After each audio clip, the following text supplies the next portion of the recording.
नमस्कार, बहुत स्वागत है आपका चैनल फॉर न्यूज इंडिया के हमारे इस खास कार्यक्रम में जिसका नाम है निष्पक्ष। और निष्पक्ष में हम पूरी कोशिश करते हैं कि पूरी निष्पक्षता के साथ जो भी नेता हमारे सामने हो, इस कार्यक्रम के अंदर हो, उनसे उनकी पार्टी से जुड़ी, राजनीतिक परिवेश से जुड़े, प्रदेश और देश की राजनीति को लेकर जो भी सवाल करें वो पूरी निष्पक्षता के साथ करें। और वो पहलू जो शायद आपके सामने आज तक ना आया हो, वो पहलू को पूरी ईमानदारी के साथ लाने का प्रयास करें। आज के हमारे इस खास शो निष्पक्ष के अंदर हमारे साथ एक बेहद खास मेहमान है। एक बड़े राजनीतिक घराने, बड़े राजनीतिक परिवार से ताल्लुक रखते हैं, हरियाणा के स्वर्गीय चौधरी देवीलाल के परिवार से ताल्लुक रखते हैं। उनके जो बेटे थे उनके सुपुत्र हैं, यानी कि उनके पौत्र हैं। और एक बड़ा नाम है अपने आप हरियाणा की राजनीति में, भारतीय जनता पार्टी में रहे पहले, इस समय वर्तमान में इंडियन नेशनल लोकदल की तरफ से डबवाली से विधायक है और बड़े ही कद्दावर नेता हैं, क्योंकि उनकी बात को बहुत गंभीरता और संजीदगी से लेते हैं, ना केवल प्रदेश की जनता बल्कि वो बड़े बड़े नेता भी, क्योंकि वो जानते हैं कि जिस नेता की हम बात कर रहे हैं वो नेता बहुत ही इंटेलेक्चुअल, पढ़े लिखे और तथ्यों पर बात करने वाले आदमी है। बेहद आदर के साथ स्वागत करते हैं आदित्य देवीलाल जी का। आदित्य जी, बहुत बहुत स्वागत है आपका। बहुत बहुत धन्यवाद दीपक जी, आपका भी। आदित्य जी, सबसे पहले हम बात करते हैं 25 सितंबर को आपकी रोहतक के अंदर रैली हुई इंडियन नेशनल स्वर्गीय चौधरी देवीलाल जी की जयंती पर। रैली आप काफी मायनों में बड़ी असरदार रही और कई मायने इसके निकाले जा रहे हैं हरियाणा प्रदेश की राजनीति में। हालांकि 1 साल हुआ है इस समय बीजेपी की सरकार को बने, तीसरी बार भारतीय जनता पार्टी की सरकार है, लेकिन इस मंच के माध्यम से आपने, चौधरी अभय सिंह चौटाला ने, संपत सिंह ने कई ऐसे आरोप लगाए और खास तौर पे इस रैली का जो एजेंडा था वो मुख्यतः रोहतक गढ़ पे केंद्रित था और वहां से पूर्व मुख्यमंत्री भूपेंद्र सिंह हुड्डा और दीपेंद्र सिंह हुड्डा पर केंद्रित था। आपने भी मंच के माध्यम से आरोप लगाए थे कि उस समय चौधरी भूपेंद्र सिंह हुड्डा बीजेपी से मिले हुए थे और उनसे मिलकर ही इन्होंने ये सरकार बनाई, नहीं तो बीजेपी की सरकार ये नहीं बनती थी।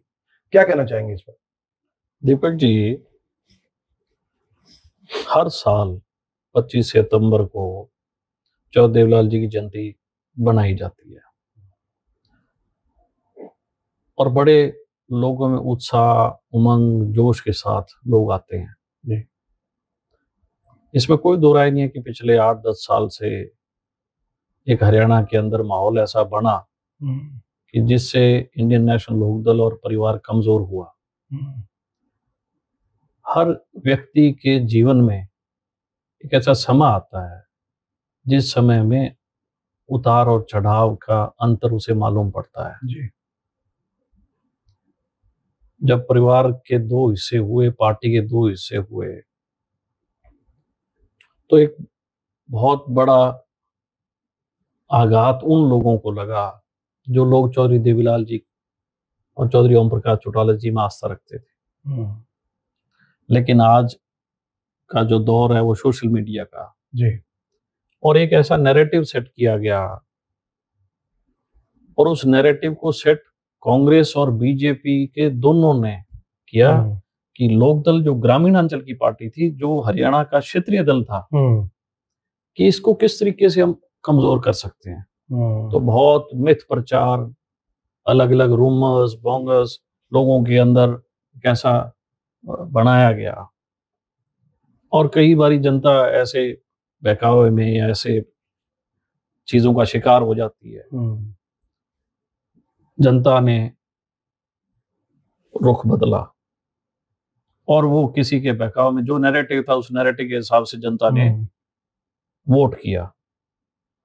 इंडियन नेशनल लोकदल का सिर्फ 1 एमएलए जीत पाया, चौधरी अभय सिंह चौटाला, और जेजेपी के 10 जीत गए, क्योंकि वो एक नैरेटिव ऐसा सेट किया गया, किसी एक व्यक्ति की इमेज को, एक पार्टी की इमेज को कहीं ना कहीं डेंट करने की कोशिश की गई। 2019 के चुनाव में अनफॉर्चुनेटली बीजेपी की सीटें कम आई और दुष्यंत चौटाला ने उनकी मदद, सपोर्ट किया, जो कि अगेंस्ट पब्लिक सेंटिमेंट थी, जनता नहीं चाह रही थी। लेकिन राजनीतिक लोग नफे और नुकसान देखते हैं, कई दफा लोग आइडियोलॉजी छोड़ देते हैं, वो अपना फायदा किस तरीके से होता है उसके हिसाब से चलते हैं। सबसे पहला आघात तो जनता को झटका इस बात का लगा कि जिस चीज के लिए लोग तैयार नहीं थे, जिसको सत्ता में लाने के लिए लोग तैयार नहीं थे, और दुष्यंत चौटाला की जेजेपी ने सपोर्ट किया, और जिस तरीके से उन्होंने इस प्रदेश के अंदर जो भ्रष्टाचार और जो आपके ये कानून है, कृषि कानून और ऐसी चीजें जो हमारे संज्ञान में लोगों के द्वारा आती गई कि थाने तहसीलों में पैसा चलता है, और चीजें, 2024 में फिर चुनाव आया। इस बार जनता एक फैसला ले चुकी थी कि हमने बीजेपी को सत्ता में आने नहीं देना। मन बन चुका था। आप लोकसभा चुनाव के नतीजे देखोगे जी। तो लोकसभा चुनाव के नतीजों में बीजेपी के जो कैंडिडेट्स हैं 3-3 लाख वोटों से हार रहे हैं। 3-3 लाख वोटों से एमपी के कैंडिडेट चुनाव हार रहे हैं। तो कितना बड़ा एक लोगों में गुस्सा, और लोगों ने एन ब्लॉक सोच रखा था कि हमने बीजेपी को सत्ता में आने नहीं देना। लोकसभा चुनाव के जस्ट 3 महीने बाद विधानसभा का चुनाव होता है, और आप देखो विधानसभा चुनाव के अंदर जो बीजेपी इतनी डरी हुई थी, इतनी बैकफुट पे थी कि उसे अपना चीफ मिनिस्टर बदलना पड़ा, नई कैबिनेट लानी पड़ी, टोटल कैबिनेट बदल दी, सारे लोग घर बैठा दिए, नए चेहरे आगे लेके आए। वो प्रयोग कर रही थी किसी तरीके से हम अपनी इमेज को रिटेन कर पाए, रिवाइवल कर सके। कांग्रेस एक बहुत बड़े सुनामी के रथ पे सवार थी, और उस रथ के ऊपर सबसे बड़ी कुर्सी पे भूपेंद्र हुड्डा और उसके बेटा 2 ही लोग बैठे थे। बाकी कांग्रेसियों का कहीं पे भी एक फोटो भी नहीं था, कहीं पे किसी का पोस्टर पे नाम भी नहीं था।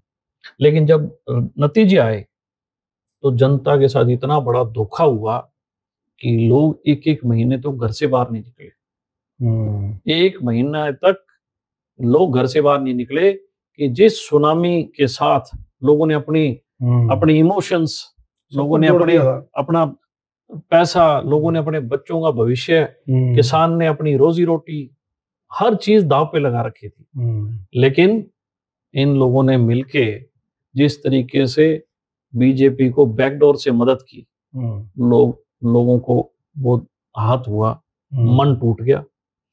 एक ही उम्मीद लोगों को धीरे धीरे, क्योंकि देखो जब वो एक कहावत है, दूध से जला हुआ छाछ को भी फूंक के पीता है, तो लोगों में धीरे धीरे व्यापक तौर पे एक चीजें धीरे रिवाइव होती गई, और लोग ढूंढ रहे थे कि विकल्प क्या हो, कि हम क्या करें, क्योंकि वोट एक ऐसी चीज है जिसको कोई चोरी कर ले तो इंसान को दर्द होता है, क्योंकि उसको वो राइट है उसका, और उसका राइट कोई उससे ठगी मार के ले जाए, निश्चित तौर पे वो उसको हर्ट होता है। चौधरी देवीलाल जी ने हरियाणा के निर्माण में अहम भूमिका अदा की। चौधरी देवीलाल जी का हर ग्रामीण अंचल से, हर घर से, हर परिवार से एक ऐसा रिश्ता था जिस रिश्ते को मैं बयान भी नहीं कर सकता। हर व्यक्ति के मन में उनके प्रति सम्मान, हर घर के अंदर उनकी फोटो लगी है, और हर व्यक्ति ये सोचता था कि चौधरी देवीलाल तो हमारा है।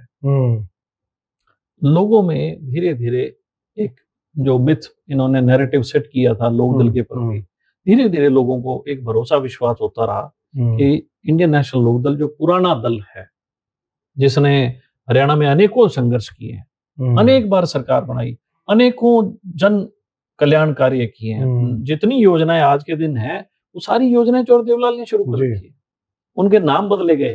जब कांग्रेस की पेंशन की बात, जब कांग्रेस की सरकार आती है तो वो अपने नेताओं के नाम से उन चीजों को आगे कर देती है। अब बीजेपी की सरकार है तो वो अपने नेताओं के नाम से उन चीजों को आगे कर रहे हैं। लेकिन मूलतः जितना काम चौधरी देवीलाल जी ने सर्व समाज के लिए किया, उतना काम आज तक किसी ने नहीं किया। इन्होंने सिर्फ उसको लेबल करने का काम किया है। वही पॉलिसी चल रही है, वही चीजें चल रही हैं, कोई नई चीज नहीं की। इस दफा 25 तारीख को एक जन भावना हर एक के मन में आ गई कि हम वापस अपने पुराने घर में जाएंगे, पुरानी पार्टी में जाएंगे और अभय सिंह चौटाला का साथ देंगे। ये जो लोगों का एक हृदय परिवर्तन हुआ, और ये तब हुआ जब लोगों ने सारी पिक्चर देखी। लोगों ने जेजेपी का देख लिया, लोगों ने कांग्रेस के जो पिता पुत्र की जोड़ी थी, जिस तरीके से इन्होंने बीजेपी का साथ दिया, फिर और ये चीजें आपको रिलेट करोगे इंसिडेंट तो आपको समझ में भी आ जाएगी। जब भी सेशन होता है, सारा हरियाणा सोशल मीडिया के माध्यम से देखता है कि हमारा एमएलए क्या चीज बोल रहा है, हमारे क्षेत्र की बात रख रहा है कि नहीं रख रहा। हमारे नौजवान बेटे और बेटियां देखती है कि उनके भविष्य के बारे में कुछ चिंता हो रही है कि नहीं हो रही। किसान देखता है कि मेरे बारे में कुछ सरकार सोचती है कि नहीं सोचती, मेरा विधायक सोचता नहीं सोचता। लॉ एंड ऑर्डर की बुरी हालत है हरियाणा में। आज जगह जगह गैंगस्टर्स की कॉल आती है, लोगों के व्यापारियों के घर के आगे पुलिस पहरा है, उनके घर के आगे पुलिस पहरा है। आज सुरक्षित नहीं है व्यापारी।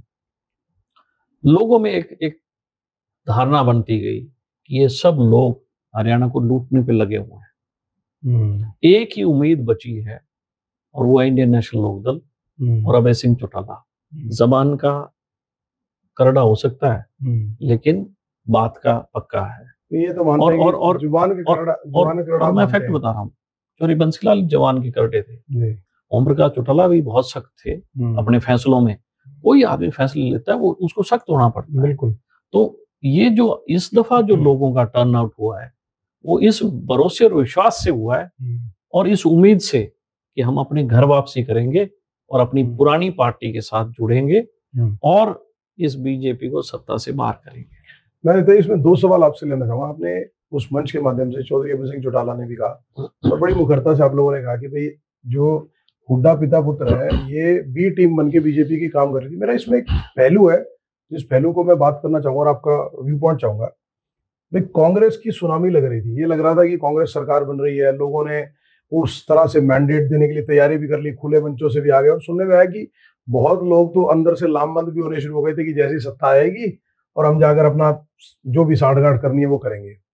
अब आप इस बात को मैं समझना चाहूंगा कि भूपेंद्र सिंह हुड्डा अगर उनकी सरकार बन रही थी, कांग्रेस पार्टी की सरकार बन रही थी, क्योंकि मैक्सिमम टिकट्स उनकी मर्जी से ही जो आवंटित की गई हरियाणा के अंदर, अगर कांग्रेस की सरकार बढ़ती तो इसमें कोई दो राय नहीं कि वो सबसे प्रबल दावेदार होते हैं मुख्यमंत्री बनने के लिए।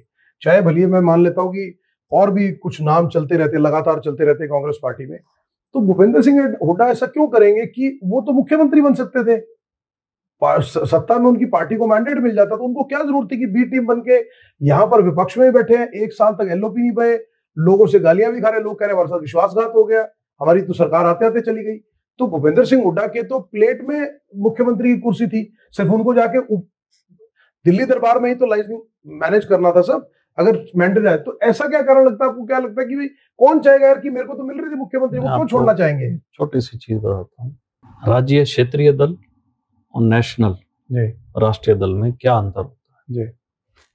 क्षेत्रीय दल अपने क्षेत्र की बात करता है, अपने क्षेत्र की प्रोग्रेस के बारे में चिंतन मनन करता है, उसके लिए काम करता है और उस क्षेत्र के अंदर रहने वाले हर व्यक्ति के लिए जवाबदेही होता है, अकाउंटेबल होता है, चाहे वो किसी धर्म जाति से हो, किसी वर्ग वर्ण से हो। राष्ट्रीय दल कभी भी इस तरीके की सोच नहीं रखता क्योंकि उसको वो क्षेत्रवाद पे काम नहीं करता, वो के लिए तो लार्ज पर्सपेक्टिव पे। जो राष्ट्रीय दल के अंदर जो भी नेता होते हैं उनकी खासियत क्या होती है? चालाकी और चतुराई। चालाकी चतुराई से वो लोग आगे पौधे लेते हैं और आगे बढ़ने के काम करते हैं।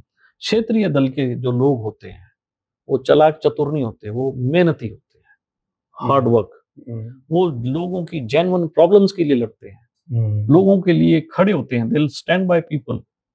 वो जी चुरा के नहीं भागते, बिल्कुल, वो ठगी नहीं करते, वो भोले होते हैं, जिसके साथ खड़े हैं, जेन्युइनिटी में खड़े हैं, जिसके साथ लड़ रहे हैं, वो सत्ता से लड़ने वाले लोग होते हैं। संघर्ष, दे आर, मैं कहूंगा कि रेवोल्यूशनरी लोग, जो रेवोल्यूशनरी आइडियाज है।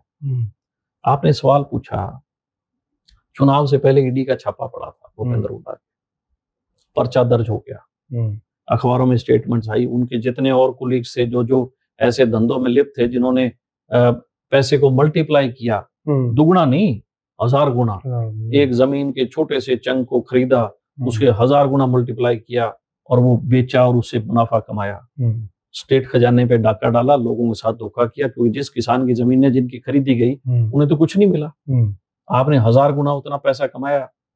अब ये चालाकी और चतुराई से जब ईडी का इन पे छापा पड़ा तो इनको गिरफ्तार क्यों नहीं किया? आज केंद्र सरकार के पास 2 एजेंसीज हैं। मैं ये कहता हूं जैसे हम घर में कुत्ते पालते हैं, पोमेरियंस कर लो या डॉग पालते हैं, उनके हम पट्टा डालते हैं, उससे पता लग जाता है ये पालतू है, ये हमारा पाला हुआ है। आज हैरानी इस बात की है कि ईडी और सीबीआई, जिसकी बहुत डिग्निटी होती थी लोगों में, आज ये सोचती है कि वो तो बीजेपी ने पालतू कुत्ते की तरह है, किसी के पीछे लगाओ, पट्टा खोलो और वो पीछे दौड़ेगी और उसको झुकाएगी। जब इनके पीछे ये ईडी का छापा पड़ा, इनका एफआईआर लॉन्च हो गया, तो इनको अरेस्ट क्यों नहीं किया? ये उस टाइम ही बीजेपी को सरेंडर कर चुके थे, उन्हें पता था कि हम जेल नहीं काट पाएंगे, 5 दिन भी नहीं रह पाएंगे। तो ये सबसे बड़ी चीज है। दूसरा, राहुल गांधी का ही नाम लेते हैं क्योंकि कांग्रेस नॉन बाय राहुल गांधी जी। कोई भी आदमी खड़ा होगा वो गांधी परिवार का गुणगान करेगा जी। राहुल गांधी से 2 दिन में घर खाली करवा लिया था 2 दिन के अंदर। जब वो एलओपी का उसको नहीं हुआ तो उसी टाइम उसको कहा कि आप अपना हार गए इलेक्शन हारते ही कि आप अपना हाउस वेकेट करो। भूपेंद्र सिंह हुड्डा से तो आज तक भी घर नहीं खाली कराया। और मैंने ये कहा था विधानसभा के सेशन के बाद, कुछ पत्रकारों ने मेरा इंटरव्यू लिया तो उन्होंने पूछा था कि कांग्रेस एलओपी तय क्यों नहीं कर पाई। मैंने कहा कांग्रेस उस दिन एलओपी जब कांग्रेस अपने बीजेपी नाम दे देगी कि ये कांग्रेस का एलओपी होना चाहिए उस दिन कांग्रेस डिक्लेयर कर देगी। बीजेपी ने भूपेंद्र हुड्डा का नाम दे दिया, भूपेंद्र हुड्डा को एलओपी डिक्लेयर कर दिया। कांग्रेस ने करना होता तो 1 साल इंतजार क्यों कराती? क्योंकि वो तो पूरा आप ये देखो कि ये चलाकर चतुर लोग हैं। इन्होंने जिस तरीके से मिली भगत की और ये हम पे आरोप लगा रहे थे, ये जनता जो है रोहतक की हाजिरी सिद्ध कर गई। और सबसे बड़ी चीज इनके पेट में बड़ा दर्द हुआ कि ये रोहतक क्यों आ रहे हैं, ये कुरुक्षेत्र क्यों नहीं जा रहे। इनको ये नहीं समझ, किसी और जगह नहीं जा रहे। इनको ये समझ नहीं है अभी 4 साल पड़े हैं, कुरुक्षेत्र भी जाएंगे चिंता मत करो, पर पहले जो बेईमान है उनका इलाज करेंगे। दूसरी चीज, चालाक और चतुर लोग हमेशा कुछ ना कुछ खुराफाती सोचते हैं। मैं एक चीज मानता हूं, लोकदल के लोग चालाक चतुर नहीं है। चौधरी देवीलाल का कोई भी फॉलोवर है वो चतुर चालाक नहीं है, सीधा साधा है। ये मैं गारंटी से कहता हूँ। जो चौधरी देवीलाल को फॉलो करता है वो कभी छल और कपट नहीं करता। जब राज्यसभा का चुनाव था इन्होंने पेन बदला। अब सोचो आज तक हरियाणा के अंदर कितने राज्यसभा के चुनाव हुए। एक वाक्य बताता हूं मैं आपको। चौधरी देवीलाल जी ने चौधरी बंसीलाल को कमरे में बंद कर दिया था, स्पीकर की वोटिंग हो रही थी हरियाणा के आपके हॉस्टल में, एमएलए हॉस्टल में बाहर से ताला लगा दिया था। मैंने किताबों के माध्यम से ही पढ़ा है क्योंकि मैं तो उस टाइम पैदा भी नहीं हुआ था। बिल्कुल वो चालाकी जो है नहीं थी ना। अगर ऐसी होती तो वो तो उठा के उसको कोई शाही बदलते, वहां कुछ और कर सकते थे। आप ये देखो कि इन लोगों ने पेन बदल लिया और भूपेंद्र हुड्डा ने अपने खुद के जो वोट है उस पर निशानी नहीं लगाया, वैसे दिया है। तो इस बात का भी जब लोगों ने धीरे धीरे लोगों के सामने परतें खुली तो आज तो हरियाणा के बच्चे को पता है कितने बेईमान है। फिर अब ये एलओपी बने हैं, 20,000 लोगों के इन्होंने फार्म भरवाए थे कि भाई जिसने चुनाव लड़ना है वो पैसे एक अमाउंट दिए, इतना अमाउंट दो और आप फॉर्म भरो। 20,000 लोगों ने रजिस्ट्रेशन कराओ। 20,000 लोगों ने फॉर्म भरे। किसके लोग थे? इनके। क्यों भरवाए? क्योंकि इनका ऑलरेडी उनसे टाइप था अंदर खाते बीजेपी से कि आप चिंता मत करो, हम आपकी सेफली सरकार बना देंगे। मैं विधायक बनते जब ओथ हुआ, ओथ लेने के बाद जब हर विधायक को बोलने का मौका मिला तो मैंने ये दीपक जी वहां कहा, मैंने कहा ये कांग्रेस वाले उछल कूद कर रहे थे, इन्होंने कईयों ने तो लड्डू तैयार कर रखे थे कि हम सत्ता में आएंगे, रथ तैयार कर रखे थे। मगर ये तो चुप बैठे हैं, इनके साथ हुई क्या।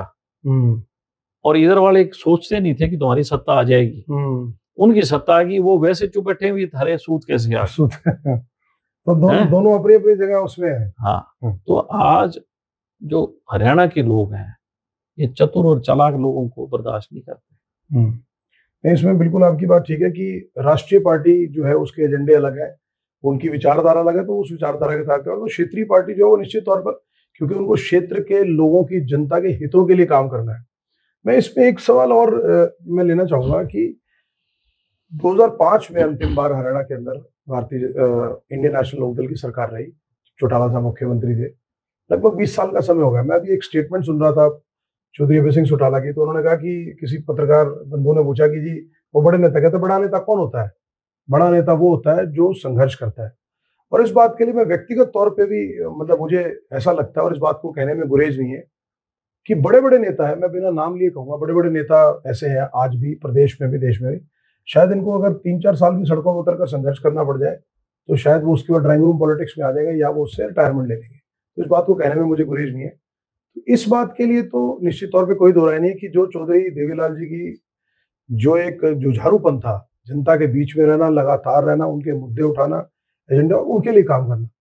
तो चौधरी अभय सिंह चौटाला इस बात के लिए तो मुझे लगता है कि बधाई के पात्र है कि जो जीवन के सबसे एडवर्स सिचुएशंस रही पिछले 20 साल में, मैं पार्टी के दृष्टिगत कह रहा हूं, उस समय में भी वो निरंतर जनता के बीच में रहे, लोगों के बीच में रहे और अपने एजेंडे को स्वर्गीय चौधरी ओम प्रकाश चौटाला के एजेंडे ले। एक चीज जो मैं आपसे ओपिनियन चाहूंगा, जैसे आपने कहा कि वो जुबान के करड़े हो सकते हैं, लेकिन वो काम के लिए और अपने उनके लिए प्रतिबद्ध है।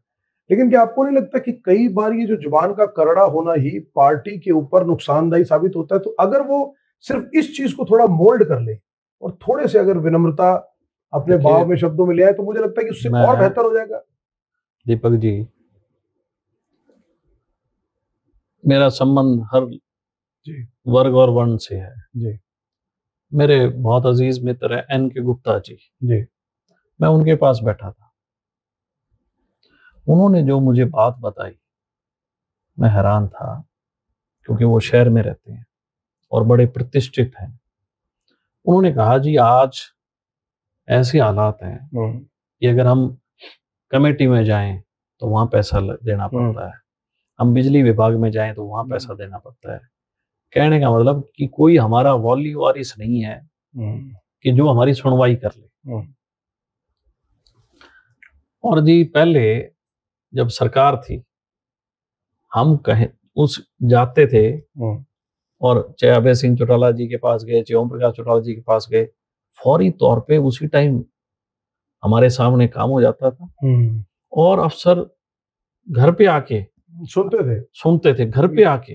मतलब एक व्यापारी, ये बात तो देखो मुझे लगता है सभी लोग जानते हैं। एक अग्रवाल समाज से एक व्यापारी ये बात कहे कि जी उस समय कम से कम हमें ये था कि हमारा काम हो गया। आज तो ये हालत है कि हम लोग पैसा भी दें और उसके बाद भी पता नहीं कि हमारा कुछ बनेगा कि नहीं बनेगा। ऐसी अनसर्टेनिटी आज अगर व्यापारी में है, शहरी लोगों में है, तो आप सोचो कि ग्रामीण अंचल में तो कितना नेगेटिव होगा। एक चीज मैं कहना चाहूंगा, अगर आपने सरकार चलानी, क्योंकि अभी आपने देखा होगा चौधरी वीरेंद्र सिंह के बेटे ब्रजेंद्र सिंह ने कहा कि अगर सरकार चलाई इकट्ठे होना पड़ेगा ना, सरकार चलाई तो ओम प्रकाश चौटाला। हाँ बिल्कुल, ये मैंने सुना कि और उन्होंने कहा कि इस बात के लिए प्रशासन पे पकड़। हाँ देखिए, एक नेता को एक अपना उनका कार्यशैली अपनानी पड़ती है। बिल्कुल। तो आप जिनकी जिक्र कर रहे हो उनकी वो कार्यशैली है, उस कार्यशैली के तहत वो जनता के लिए काम कर रहे हैं। और मैं ये मानता हूं कि इसी से लोगों में भरोसा और विश्वास कायम होता है कि हमारा जो नेता है, ये बात इसने कह दी तो होना ही होना है। दूसरा, हमारे मेहनती लोग हैं, हम चौधरी देवीलाल के परिवार के लोग मेहनती हैं। पूरे हरियाणा में आज जितने पुरुष वोटर हैं उतनी ही लगभग उतनी संख्या महिला वोटर है। मेरी भाभी सुनैना चौटाला जी आज भी प्रदेश के हर गांव में कार्यकर्ताओं के घर पे, पुराने लोगों में कार्यक्रम कर रही है। मुझे ये बताओ, कोई एक पार्टी की कोई महिला नेत्री बताओ जो आज भी फील्ड में हो। हम कभी इस चीज का इंतजार नहीं करते कि अच्छा और बुरा दौर क्या है। हमारा कर्म है मेहनत करना, हम मेहनत में विश्वास करने वाले लोग हैं। बिल्कुल, मैं इस बात से सहमत हूँ। इसमें कोई दो राय नहीं है कि ग्राउंड पे चौधरी अभय सिंह चौटाला हो, आप हो, अर्जुन या सुनैना जी हो, सभी लोग निरंतर जनता के बीच में रहते हैं। आपने एक मांग बड़े, क्योंकि आप डबवाली से विधायक हैं आदित्य जी, और एक आप मांग बड़ी काफी समय से उठा रहे हैं, विधानसभा में आपने मुद्दा उठाया कि आप जिला बनाने की मांग कर रहे हैं। तो आपको क्या लगता है कि जिला बनाने से क्या ऐसे मूलभूत सुविधाएं हैं, बेहतर है, विकास में क्या मदद मिलेगी? क्योंकि अभी भी कई एजेंडे ऐसे हैं डबवाली में, जैसे इतने साल से लगातार अलग अलग पार्टीज के विधायक रहे, सब कुछ रहा, लेकिन आज भी शिक्षा, सफाई, सड़क, स्वास्थ्य, ये ऐसी मूलभूत सुविधाएं जिसको आज भी लेकर कहीं ना कहीं डबवाली थोड़ा पिछड़ा हुआ है। निश्चित तौर। तो जिला की जो मांग है उसमें आपको क्या लगता है कि अगर मांग होती है तो पूरी होती है तो क्या क्या आपको आगे लगता है? मैंने विधायक के तौर पे रिप्रेजेंटेशन हरियाणा की जो कमेटी बनी थी जी, जो कि 3 मंत्री विपुल गोयल जी, कृष्ण पवार जी, इनके नेतृत्व में जो कमेटी बनी थी जी, उसमें मैं गया और मैंने वहां अपने सारे तथ्य, फैक्ट्स एंड फिगर्स वहां रखे। 5 जिलों का जिक्र हम लोग सुन रहे हैं कि और बनेंगे, तो मैंने विधायक के नाते पूरा डेटाज के साथ मैं उनके समक्ष पेश हुआ और मैंने उन्हें कहा कि जितने भी पैरामीटर्स पे आप काम कर रहे हो उन तमाम पैरामीटर्स को हम फुलफिल करते हैं। और भी कोई जिला बनना होता है वो भी करता होगा, लेकिन हमारे साथ आप दोखला व्यवहार मत करना ये सोच के कि आपकी वहां से सीटें नहीं आ रही तो कहीं आप हमारे जिले को ड्रॉप कर दो, क्योंकि अगर आप अच्छे काम करोगे तो हो सकता है जनता आपको अच्छा ले। निश्चित तौर पे अभी तो उन पे है, मेरे पार्ट पे जितना मैं मदद कर सकता था या जितनी मुस्तैदी से मजबूती से बात रख सकता था मैंने फैक्ट्स एंड फिगर के हिसाब से सारी बात रखी है। और मैं ये मानता हूं कि जिले बनने चाहिए, उससे एक तो अकाउंटेबिलिटी आती है, एक लोगों को हर चीज डोर स्टेप पे मिलती है। आज मेरे गांव से या मेरे इलाके से लोग सिरसा आए तो 70-80 किलोमीटर का डिस्टेंस है, एक व्यक्ति आता है उसका एक पूरा दिन बर्बाद होता है। फिर अगर उसको बाई चांस वो आया उसको ऑफिसर नहीं मिला तो वो दिन गया, वो वापस आएगा तो वो जो उनका बेचारों का आना और जाना लगा रहता है उससे वो तंग हो जाते हैं। इसीलिए छोटी छोटी स्टेट्स बनी है। पहले स्टेट्स कितनी बड़ी थी, हम पंजाब का हिस्सा थे, अब हम हरियाणा अलग हो गया। अब आप देखो, आप मध्य प्रदेश से भी स्टेट बदली है, उत्तर प्रदेश के भी कई हिस्से हुए हैं, बिहार के कई हिस्से हुए हैं, तो जिले बनने चाहिए। आज डवाड़ी जो है निश्चित तौर पे सारी चीजें फुलफिल करता है। तो अब तो सरकार, जब हमारा पुलिस जिला बन गया, पुलिस जिला तो एसपी हमारे बैठे हैं, सारा पुलिस स्टाफ बैठा है, अब तो एक रेवेन्यू अटैच करना है आपको, बिल्कुल एडमिनिस्ट्रेटिव अटैच करना है। सुविधाओं को आप बढ़ाने में, विकास करने में एटलीस्ट रेवेन्यू होगा तो आप इंफ्रास्ट्रक्चर लेवल पे और चीजों पे एटलीस्ट आप एग्जीक्यूट कर सकते हैं। बिल्कुल सही है। एक अभी आप क्या कहते हैं जी, आपके जो एक फर्जी पीए का मामला बड़ा पॉपुलर हुआ था कि एक फर्जी पीए सामने आया निकल के, वो मैं चाहूंगा कि वो बताएं कि एग्जैक्ट पूरा मामला क्या है। बताना चाहूंगा कि जब ये फैसला हुआ कि हमने रोहतक रैली रखनी है तो मैं रोहतक के गाँव में गया। दीपक जी, मैं हैरान था हालात देख के कि हर गांव के अंदर पानी भरा पड़ा है गलियों में, और जब आप गांव से बाहर निकलते हो फिरनी से, जब गांव से गांव जाते हो रास्ते में खेत डूबे पड़े हैं, पानी पानी खड़ा है, फसलें खत्म, बर्बाद। मैंने सोचा एक आधे गांव में होगा, लेकिन मैं लगभग 4 विधानसभा के गांव में गया। मैं बहादुरगढ़ के गांव में गया विधानसभा के, मैं बादली विधानसभा के गांव में गया, मैं झज्जर विधानसभा के गांव में गया, बेरी विधानसभा के गांव में गया। सारे इलाके में ऐसा बुरा हाल। मैंने एक गांव में भाषण में कहा लोगों कि आप लोग सड़कों पे क्यों नहीं उतरते, इतनी बुरी व्यवस्था है कि आपकी फसलें बर्बाद हो गई, प्रोटेस्ट करो इसके लिए, कि हमें उठना पड़ेगा, घर से निकलना पड़ेगा, अगर हम संघर्ष करेंगे तो इनको झुकना पड़ेगा। तो मैं पूछा करता था कि कोई पटवारी आया है, कोई कानून आया, कोई नायब तहसीलदार, कोई नेता, बोले जी कोई नहीं आया। ऐसे हालात, और मैं अचंभा फील करता था कि जिस विकास की ये बात करते थे, जिस चौधर की ये बाप बेटे बात करते थे कि हम रोहतक की चौधर लाएंगे, हम रोहतक की चौधर लाएंगे, लोगों ने चौधर के नाम पे वोट दिया, भी चलो ठीक है रोहतक में चौधर आ रही है।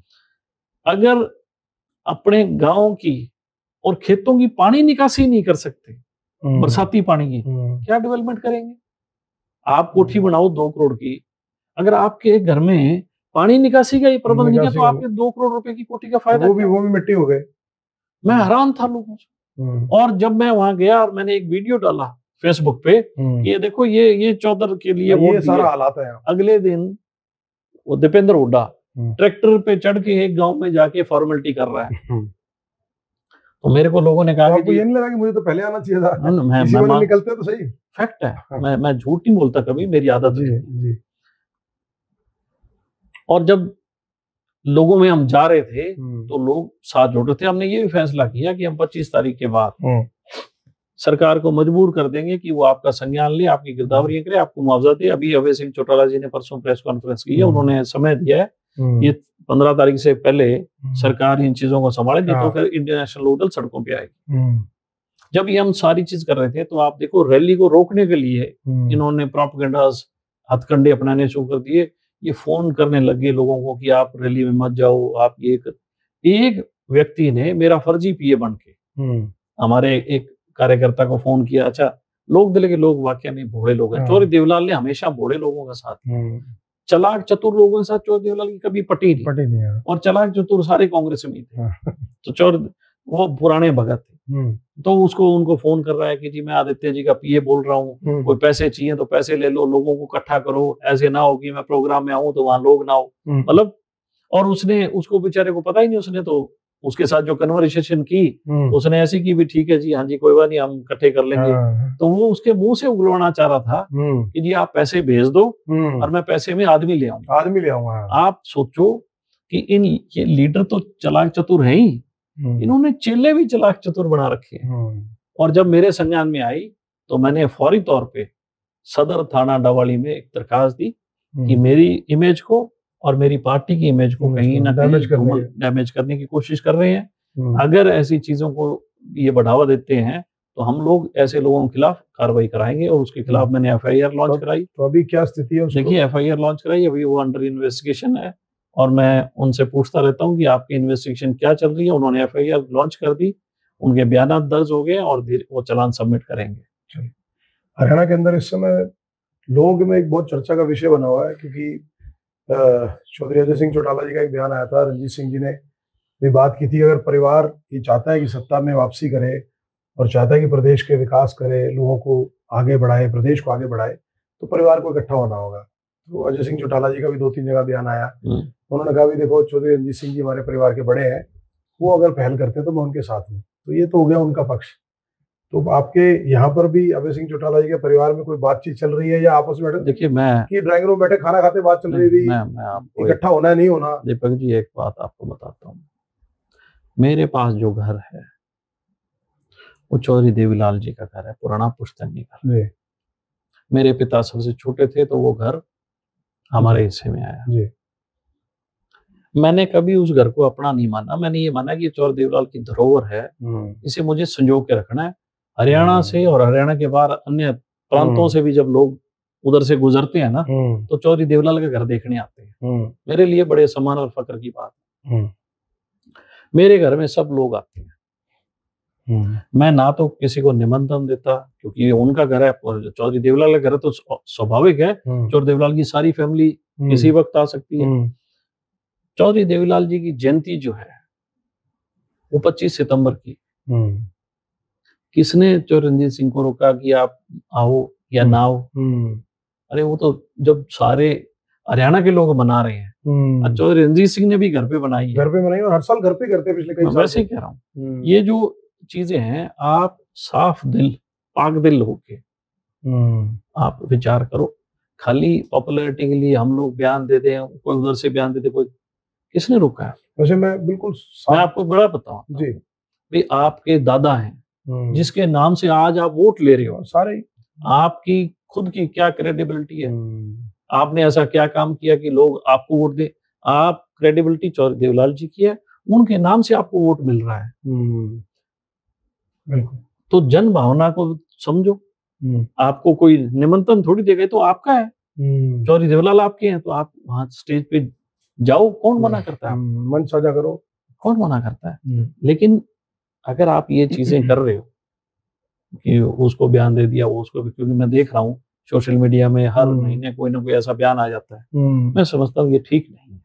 वैसे मैं बिल्कुल ईमानदारी से पूछना चाहूँ कि अगर ऐसी संभावना बने, ऐसी संभावना बनेगी, चलिए मान लीजिए कोई परिस्थिति बन गई, परिवार को एक मीटिंग में इकट्ठा होना पड़ा कि चलो बात करके देखते हैं, क्या लगता है कि संभावना अभय सिंह चौटाला, ये लगता है कि यार अगर एक होंगे तो भाई हो सकते हैं? देखिए, मैं एक छोटी सी चीज बताता हूँ, परिवार में और राजनीति में हर चीज संभव है।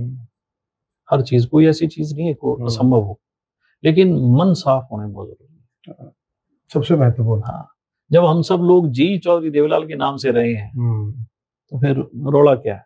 क्योंकि लोग, जब हरियाणा की राजनीति में बात होती है तो अक्सर ये बात उठती है कि भाई देखो, इंडियन नेशनल लोकदल एक ऐसी पार्टी थी जिसका बीज स्वर्गीय चौधरी देवीलाल जी ने लगाया। ओम प्रकाश चौटाला जी ने उस विरासत को आगे बढ़ाया, फिर परिवार में अजय सिंह जी, अभय सिंह जी सारे बढ़ा रहे थे। लेकिन परिवार टूटने के बाद लोगों के मन में एक संशय की भावना रही कि जब आप राजनीतिक ध्येयों के चलते, प्रदेश की सेवा के ध्येय के चलते आप एजेंडा सेवा और भाव का लेके चल रहे हो, उसके बावजूद आप परिवार एकजुट नहीं रह पाया, तो प्रदेश की जनता के हितों का ख्याल रखना इंडियन नेशनल और उनको एकजुट रखना किस तरह से रख पाएंगे? देखिए, तो अक्सर बात चलती है, इंडियन नेशनल लोकदल तो आज भी जनहित के मुद्दों पे लड़ती है। बिजली के दाम बढ़े, इंडियन नेशनल लोकदल खड़ी थी। पंजाब ने हरियाणा का पानी रोक लिया, इंडियन नेशनल लोकदल खड़ी थी। किसानों के साथ जाती हुई इंडियन नेशनल लोकदल खड़ी थी। आज भी धान की परचेज में घोटाला हो रहा है, आज भी एमएसपी नहीं मिल रही, नरमे की एमएसपी नहीं मिल रही, बाजरा खरीदा नहीं जा रहा, इंडियन नेशनल लोकदल मंडियों में खड़ी है। तो हम लोग तो हमेशा जनहित के लिए लड़ते आए हैं। हमारे को तो कोई इसमें कोई कहने में गुरेज ही नहीं है कि हमने हमेशा पब्लिक इंटरेस्ट के लिए काम किया, हमारे पूरे परिवार ने पब्लिक इंटरेस्ट के लिए काम किया। लेकिन मैं ये कहता हूँ, नेता एक होगा, मुख्यमंत्री तो एक होगा ना, सारे मुख्यमंत्री तो नहीं बन सकते। फिर आप में एक्सेप्टेंस पावर होनी चाहिए, किसी चीज को एक्सेप्ट करने की पावर होनी चाहिए समय के हिसाब से। पर हरियाणा की जनता इस समय पूरी उम्मीद के साथ ये देख रही है कि आने वाले समय में क्या छुपा। जैसे आपने कहा, संभावनाओं से इनकार नहीं, तो हरियाणा की जनता भी पूरी उम्मीद लगे हुए थे कि शायद परिवार एकजुट हो जाए तो, और एक कहते हैं ना कि एक संजीवनी। देखिए, हरियाणा की जनता एक और चीज सोच रही है, मैं आपको बड़ा स्पष्ट बताऊं। हरियाणा की जनता ये भी सोच रही है कि इस पूरे चीज में छल और कपट कौन कर रहा है और कौन साफ दिल से। तो जनता बोली नहीं है, जनता समझदार है। ठीक है, ये थोड़े थोड़े अंतराल के बाद सोशल मीडिया या ये चैनल्स, वेब चैनल्स या न्यूज चैनल्स थोड़ी चीजों को पॉप अप करते रहते हैं, हॉट इश्यूज करते रहते हैं, वो उनका एक सवाल और लेते हैं, फिर बस समय के हिसाब से अगर अपन एक रैपिड फायर ले लेंगे। अभी आप क्योंकि डबली से विधायक है, तो सिरसा और इस एरिया में सबसे ज्यादा जो प्रॉब्लम है वो नशे की है इस एरिया में। क्योंकि पंजाब के बाद अगर हरियाणा की बात करें, क्योंकि पंजाब से सटा हुआ इलाका है, तो नशे को लेकर और इन चीजों को लेकर आपने कोई एक स्ट्रॉन्ग रोड मैप बनाया जिसको आपको लगता है कि नहीं यार, इसको अब मैं अपने इस कार्यकाल में इसको जड़ से खत्म करना है यहाँ से? दीपक जी, नशा क्यों आया और उस नशे को कंज्यूम कौन कर रहा है? नशे को कंज्यूम कर रही है नई जनरेशन, जो नई जनरेशन है, जो बच्चे हैं जिन्होंने कॉलेज पास आउट कर लिया, 20-22 साल के, 18-20 साल वाले कर लिया, क्योंकि उनके बड़े अरमान और ख्वाब हैं। क्योंकि जब तालीम कोई हासिल करता है, नेचुरल उसका ख्वाब होता है कि मैं कुछ नौकरी मुझे मिले, मैं कुछ कमाऊं, मैं गाड़ी लाऊं, बाइक लेके आऊं, माँ बाप की सेवा करूं। वो बच्चा बड़े अरमानों से कॉलेज डिग्री लेके निकलता है, लेकिन उसके अरमान धूमिल कब होते हैं? जब सरकार की अनदेखियां हो जाती है। हमारा इलाका सारा एग्रीकल्चर बेस है। किसान आंदोलन में हमारे इलाके के को सबसे ज्यादा नुकसान हुआ क्योंकि कृषि आधारित था। आज भी हमारे इलाके के अंदर कोई इंडस्ट्री नहीं है। पिछले 20 साल से कांग्रेस और 11 साल से बीजेपी इंडस्ट्री की डेवलपमेंट कहाँ कर रही है? गुड़गांव, एनसीआर, उधर ही। क्या ये उनका नहीं है? ये नारा देते हैं सबका साथ सबका विकास। देश तो फिर सारा एक परिवार है। मैं बारंबार ये कहता था, अब नहीं हमेशा ही, कि मेरे इलाके में इंडस्ट्रीज लेके आओ, रिबेट दो। यहाँ आपने कोई ऐसा रोड मैप बनाया? बिल्कुल, ये उद्योग आएंगे, नौकरियां भी मिलेंगी। हिमाचल में हिमाचल सरकार ने बद्दी डेवलप किया और उसमें टैक्स रिबेट दिया, बिजली रिबेट दी, सस्ते दाम पे प्लॉट दिए। बिल्कुल। आज बद्दी कहाँ चला गया? अभी वो पूरा उस बद्दी की बदौलत हिमाचल की इकोनॉमी कितनी ग्रो, बिल्कुल हब बन गया पूरा वो। बिल्कुल। ये सरकार जो है हमारे इलाके से दोगलापन करती है, दुर्व्यवहार करती है, इसीलिए हमारे इलाके का बच्चा डिप्रेशन में, नशे की तरफ चला। तो बीजेपी में भी रहे तो आपने ये बात तब हमेशा ही, मैं तो जितना एफर्ट्स करता था ना, उतना एफर्ट्स किसी ने किया। मैं तो जमीनों के, पंचायतों के जमीनों के नक्शे ले जाके देता था कि आप इंडस्ट्री काटो जी। लेकिन असर कुछ नहीं हुआ। असर उनकी मेरे एक चीज समझ नहीं आ रही कि जहाँ गुड़गांव एक ऐसा हब है जहाँ पे 1 एकड़ 100 200 करोड़ की है, सारा बजट सरकार वहां लगाती है। इसलिए उद्योगपतियों के पैसे मल्टीप्लाई, रिटर्न है ना वहां से, मल्टीप्लिकेशन। उद्योगपतियों के पैसे, किसान का पैसा नहीं, मल्टीप्लिकेशन है, किसान का पैसा नहीं है ना, व्यापारियों का। व्यापारी अब कौन है?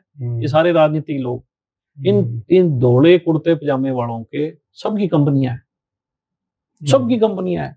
जो मान लो एमएलए बन गया, ये बीजेपी कहते हैं ना भारत माता की जय, नारे लगाते हैं, इन सब की रिश्तेदारों की कंपनियां हैं। तो एक बार आप आंकड़ों ये बिलियन, मैं लगा हुआ हूँ इस पे, चिंता मैं लगा हुआ हूँ। लोगों का भी भला हो जाएगा। मैं लगा हूँ, मैंने विधानसभा में एक क्वेश्चन लगाया, मैंने क्वेश्चन लगाया था विधानसभा में। मैंने ये देखा कि एक मेरे सरकारी स्कूल की जगह थी, मेरा वहाँ एक फ्लैट है, मेरे फ्लैट के बिल्कुल ऑपोजिट, उसमें अभी भी बोर्ड लगा हुआ है। मैं आपको पिक्चर भेजूंगा, आप दिल्ली रहते हैं, आप कल ही विजिट करें। जरूर, मैं अपनी टीम को भेजूंगा जरूर। वहां लिखा है site for government school, Hooda का बोर्ड है और वहां फ्लैट बन रहे हैं।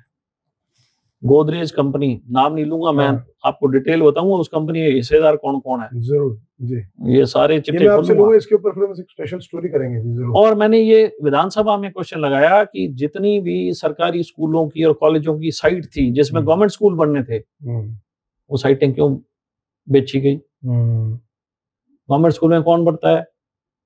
रेडी वाले का, बिल्कुल भाई, जो गरीब छोटे किसान का, बिल्कुल उनके बच्चे, छोटे दुकानदार, उनके बच्चे सबके। किन के बच्चे स्कूल जाते हैं? जो गरीब लोग हैं। अमीर लोगों के, गुड़गांव के जो लोग हैं, बड़े लोग हैं, उनके सरकारी स्कूल में बच्चे पढ़ेंगे?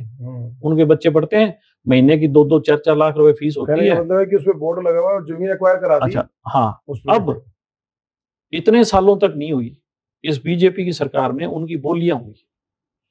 मैं हैरान था, मैंने एक अंग्रेजी अखबार में एक आर्टिकल पढ़ा गुड़गांव की प्रॉपर्टी के रिलेटेड, कि गुड़गांव में एक फ्लैट बिका 3 कमरे का 190 करोड़ का। 190 करोड़ का 3 कमरों का फ्लैट। दीपक जी, वो जमीनें, जितनी सरकारी जमीन थी, वो सारी इसलिए बेच दी कि उन्होंने आपस में हिसाब कर लिया कि इतना हम बांट लेते हैं ना, कि बंदर बांट हो गई। और आप कहते हो हम पाक साफ हैं। और उसके बाद मैंने फिर क्वेश्चन लगाए, मेरे आधे क्वेश्चन ये रिजेक्ट करके भेज देते हैं कि आपका क्वेश्चन हम रिजेक्ट करते हैं। एक विधायक जो सवाल लगाता है, तो रिजेक्ट करने का कोई कारण भी देते होंगे? क्यों रिजेक्ट किया? सिंपल, वो नीचे लिख देते हैं क्वेश्चन हैज बीन रिजेक्टेड। मैं हैरान, अरे यार आप कैसे लोग हो? एक विधायक के क्वेश्चन को आप लिख देते हो कि रिजेक्शन है। मैं आपको उसकी कॉपी दूंगा, वो भेजिए, बड़ी महत्वपूर्ण चीज है, क्योंकि ऐसे तो फिर बहुत सारे विधायक होंगे। आप सोचो, वाकई में पब्लिक, मैंने ये खड़ा होके इंटरेस्ट की बात पूछी, मैंने खड़ा होके, मैंने विधानसभा में खड़े होके बोली है, मेरी तो ऑन रिकॉर्ड है। जो विधायक विधानसभा में अपने मुख से कुछ भी बोलता है, उसकी उससे हम लिखित रिकॉर्ड, बिल्कुल 100%। अब सीरियसनेस देखो, कितना संगीन आरोप है कि एक विधायक खड़ा होकर कहता है कि मेरे सवालों को आपने रिजेक्ट कैसे कर दिया। कोई जवाब नहीं। मैंने इनसे एक जवाब पूछा, मुझे क्वेश्चन पूछा, मुझे ये बताया जाए कि 99 से लेके 2004 चौटाला साहब की सरकार थी, कितने विदेशी दौरे हुए, कितनी इन्वेस्टमेंट आई? 2004 से 2014 हुड्डा की सरकार, तब कितने दौरे, कितने इन्वेस्टमेंट आई? आपकी बीजेपी की सरकार 2014 से 25, कितने विदेशी दौरे, कितनी इन्वेस्टमेंट आई? आज तक मेरे सवाल का जवाब नहीं दिया गया। और मैं इकट्ठे कर रहा हूँ सारे आंकड़े, मैं हर महीने सवाल, जिससे कि आप एटलीस्ट पूरा, बिल्कुल, मैं मैं पब्लिक रिप्रेजेंटेटिव जी, लोगों ने वोट दिए हैं, लोगों ने बहुत उम्मीद है जी। आदित्य उनकी उम्मीदों पे काम करता है जी। आदित्य पढ़ा लिखा है, मुझे पता है कि मैंने अपने प्रदेश के लिए, अपने जिले के लिए, अपने विधानसभा क्षेत्र के लिए क्या करना है, लोगों के लिए क्या करना है। बिल्कुल।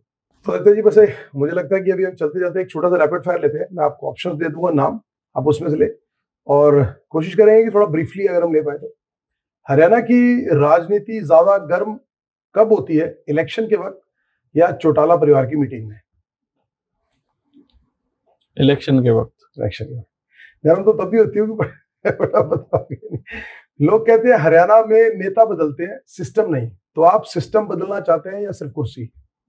देखिए, वैसे सिस्टम को बदलना बहुत जरूरी है जी, क्योंकि आज जिस तरीके से अफसरशाही हावी है, लोगों की जेबों पे डाका डाला जा रहा है, आम आदमी त्रास्त है जी। सिस्टम तभी बदल पाएगा जब जनता जागरूक हो जाएगी, और आज जनता परेशान है, तो निश्चित तौर पे लोग सिस्टम में बदलाव पहले भी चाहते थे, लेकिन ये पिता पुत्र ने बदलाव होने नहीं दिया। निश्चित तौर पे लोग बदलाव, तो कहने का मतलब ये हाई टाइम है, हाई टाइम है। अगर INLD की वापसी पर फिल्म बने तो उसका टाइटल क्या होगा? चौटाला रिटर्न्स या INLD रीलोडेड? ना, चौधरी देवीलाल्स आइडियोलॉजी बैक्स और चौटाला साहब का संघर्ष, गांव-गांव में हर परिवार के साथ उनका जुड़ाव और लगाव, आज भरोसा दोबारा कायम हो रहा है लोगों में। ठीक। दवली में सड़कें टूटी हैं, पानी की दिक्कत है, जनता पूछती है आदित्य जी कहाँ है, तो आपका जवाब असेंबली में, ग्राउंड में या इंस्टाग्राम लाइव? आदित्य हमेशा कागज साथ रखता है, लोगों को साथ रखता है, और जहां कहीं आवाज उठानी है मैं लोगों को साथ लेके जाता हूँ। आदित्य कभी फेसबुकों पे खेल नहीं खेलता, बहुत से नेता सिर्फ फेसबुकों पे लड़ाई लड़ते हैं और बैठ जाते हैं। क्योंकि आजकल तो लड़ाई मुझे लगता है ग्राउंड से ज्यादा सोशल मीडिया पे चल रही है। आदित्य दरी पे भी है, आदित्य सड़क पे भी है और आदित्य सरकार के दफ्तर में भी है। बहुत बढ़िया, बहुत बढ़िया। अगर आपको एक दिन के लिए हरियाणा प्रदेश का मुख्यमंत्री बनाना है तो पहली कलम से आपका फैसला क्या होगा इस प्रदेश के लिए? हर नौजवान को रोजगार की गारंटी, हर बेटी को रोजगार की गारंटी, पढ़े लिखे नौजवान को। और ये हो सकता है, हो सकता है। मैं अमेरिका गया था, 1 महीने अमेरिका रहा। एक व्यक्ति के सामने 10 ऑप्शन है काम के, उसको चूज करना है कि उसको क्या लेना है। जब अमेरिका में 10 ऑप्शन हो सकते हैं तो हिंदुस्तान में क्यों नहीं? बिल्कुल सही बात। हिंदुस्तान में एक काम पे ऑप्शन 1 है, बच्चा 1000 है। ये नालायकी किसकी है? सरकारों की। सरकार काम क्रिएट करती है, बच्चा काम क्रिएट नहीं करता। माँ बाप बच्चे को तालीम दे सकते हैं, रोजगार सरकार देती है। और मैं आपको बता रहा हूँ, जिस दिन इंडियन नेशनल लोकदल की सरकार बन गई, मैं हर जिले के अंदर बच्चों को रोजगार के लिए गारंटी करूंगा। तो कोई रोड मैप भी आप लोग बिल्कुल तैयार है, भी रोजगार सृजन कैसे होगा? बिल्कुल तैयार है, एक एक चीज, एक एक गांव का तैयार है। चलिए, अगर आप किसे ज्यादा भरोसेमंद मानते हैं, हरियाणा की जनता या हरियाणा के विधायक? क्योंकि विधायक भी जनता ही चुनती है। जनता को। अगर आपका एक बयान कोई भी वायरल हो जाए जो आपको लगता है कि हर तरफ चर्चा का विषय बन गया, तो आप क्या चाहोगे कि लोग उस बयान को कैसे देखें? ऐसे ले कि यार लड़के ने जो बोला, बंदे ने बोला, सच बोला है, या यार तो ज्यादा बोल गया यार लड़का? ना, मैं हमेशा सच बोलता हूँ। मुझे ज्यादा आलतू फालतू बोलने की आदत नहीं है। मैं एक दफा भीड़ लेके चला गया था नगर परिषद में, लोग तंग थे, ये आपके प्रॉपर्टी आईडीज को लेके 50-50 हजार रुपए की करप्शन चलती थी, अब ज्यादा होगी।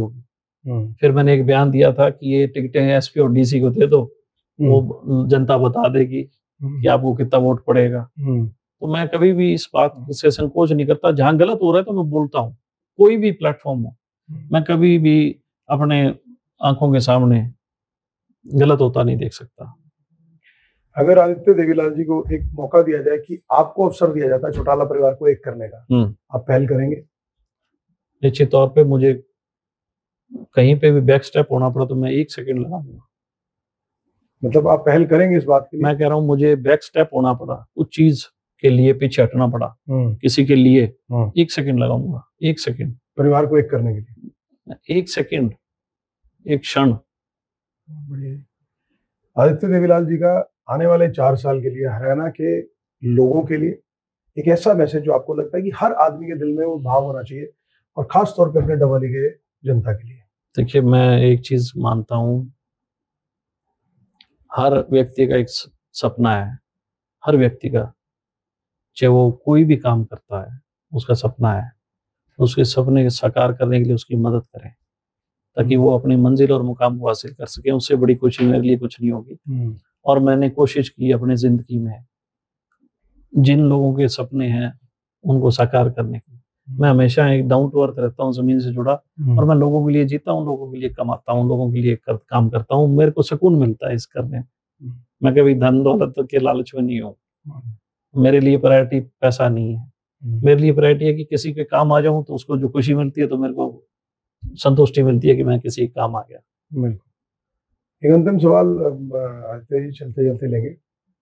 इंडियन नेशनल लोकदल के लिए आने वाले समय में आप क्या देखते हैं कि सबसे बड़ी चुनौती आप प्रदेश में किसको मानते हैं? भारतीय जनता पार्टी को मानते हैं जो वर्तमान में सरकार चला रहे हैं, या कांग्रेस पार्टी को मानते हैं, या कोई और आपको लगता है जो आपकी पार्टी से अलग हो गई? किसको सबसे बड़ी चुनौती मानते हैं? किसी को नहीं मानता, दोनों फेल है। हमको हर एक परिवार से मिलना है, 7,500 गांव में जाना है, बस। ये जो आप बात करें तो बहुत माइनर चीज है, कुछ भी नहीं। मुझे लगता है कि फिर तो सारे प्रदेश के परिवार को आपने साथ जोड़ लिया, तो फिर उसके बाद आदित्य की चुनौती, इंडियन नेशनल लोकदल की चुनौती है कि हमें अपने परिवारों में जाना है। बहुत बहुत शुभकामनाएं आदित्य जी। और मुझे लगता है कि आपने, जो हमारे शो का नाम है निष्पक्ष, आपने जेन्युइनली बड़ी ऑनेस्टी और मुझे लगता है एक, जिसको कहते हैं ना, एक बड़ी साफगोई से जवाब दिए। And we really appreciate that also. कि और हम उम्मीद करते हैं आदित्य जी कि आप जिस तरह से आप एक बहुत बड़ी राजनीतिक परिवार की विरासत को साथ लेके चल रहे हैं, और उसी विरासत के चलते जनता बार बार आप पे और आपके बाकी परिवार के सदस्यों में विश्वास करती है, हम उम्मीद करते हैं कि उसी राजनीति को, उसी विरासत को आप आगे बढ़ाते रहें, जनता की सेवा करते रहें, और जो जनता के वेलफेयर के लिए मुझे लगता है कि जिस भाव से आप काम कर रहे हैं, इसी भाव को बनाए रखते हुए प्रदेश हमारा उन्नत हो, बस यही हम दुआ करेंगे। And thank you so much for being on our show. हमारी आपके लिए भी बहुत बहुत शुभकामनाएं। आप स्वस्थ रहें, दीर्घायु रहें। बहुत बहुत धन्यवाद दीपक जी। धन्यवाद जी। तो ये थे हमारे साथ आज डबवाली से विधायक और इंडियन नेशनल लोकदल के एक वरिष्ठ नेता आदित्य देवीलाल जी, और इनके साथ हमने प्रदेश की राजनीति को लेकर बात की। चौटाला परिवार क्या एकजुट हो सकता है या नहीं हो सकता, उसको लेकर भी सवाल किया। और अभय सिंह जी के नेतृत्व में इस समय इंडियन नेशनल लोकदल आने वाले समय के अंदर क्या रणनीति बना रही है, वो सारे सवालों के जवाब आपको हमारे इस खास कार्यक्रम निष्पक्ष में मिलेंगे। आप निष्पक्ष के अंदर कोई ऐसे सवाल जो आपको लगता है कि आने वाले लोगों से पूछे जाने चाहिए प्रदेश की राजनीति को, हमारे कमेंट बॉक्स में जरूर करिएगा। और इस कार्यक्रम के अंदर भी आपको लगता है कुछ सजेशंस हो जो आप फीडबैक हमें देना चाहें, तो please do mention in our comment box. Nishpaksh के अंदर हम लगातार ऐसे ही और नेताओं के साथ आपके रूबरू आने की कोशिश करेंगे, और पूरी ऑनेस्टी के साथ कोशिश करेंगे कि जनता के दिल की बात उनसे पूछी जाए और बड़ी ईमानदारी के साथ उनके जवाब आप तक पहुंचाया जाए। आप हमेशा देखते रहिए give your love and blessings to channel for news India and निष्पक्ष।